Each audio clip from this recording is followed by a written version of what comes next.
अस्सलाम वालेकुम दोस्तों। जल्दी ना करें खाना खाने में, कोई बड़ा फ़ैसला करने में, किसी से मोहब्बत करने में, किसी शख्स को मुकम्मल जानने में, किसी शख्स पर मुकम्मल एतबार करने में जल्दी ना करें। माफ़ी मांगने से ये कभी साबित नहीं होता कि हम गलत और वो सही है। माफ़ी का असल मतलब है कि हम रिश्ता निभाने की काबिलियत उनसे ज़्यादा है। औरत को ज़्यादा से ज़्यादा अनार खिलाओ, वो हमेशा जवान और ख़ूबसूरत दिखेगी, शोहर चाहे बूढ़ा भी हो जाए। दोज़ख में ले जाने वाली दौलत से वो गरीबी बेहतर है जो जन्नत की राह पर चला दे। ज़िंदगी की मिसाल हम लूडो के दाने से भी समझ सकते हैं। उम्मीद हमेशा 6 की होती है, लेकिन एक भी आए तो चलना ही पड़ता है।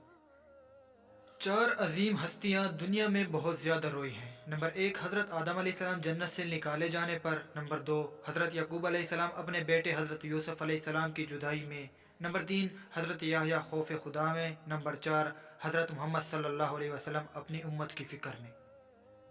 ख्वाब में निकाह करना माल और दौलत मिलने की निशानी है। ख्वाब में जेवर पहनना, अगर औरत ख्वाब में देखे कि वो कोई जेवर वगैरह पहने हुए है, तो अगर वो कुंवारी है तो उसका निकाह होगा, अगर वो हामला है तो उसका लड़का पैदा होगा। ख्वाब में मरने वालों को देखना, अगर कोई किसी नेक आदमी को ख्वाब में देखे कि वो खुश है तो उसका मतलब है कि वो अपने हाल से खुश है। 3 आदमियों के मुतल्लिक ना पूछो, क़यामत के दिन उनका बुरा हशर होगा। नंबर 1, उस शख्स से जिसने जमात से अलहदगी इख्तियार की और अपने इमाम की नाफरमानी की और गुनाह करते वक्त उसकी मौत आ गई।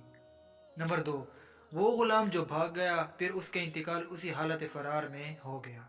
नंबर 3, वो औरत जिसका शोहर उससे दूर था मगर वो उसके अखराजात बर्दाश्त करता रहा और फिर वो उसकी अदम मौजूदगी में बनाव सिंगार करती रही।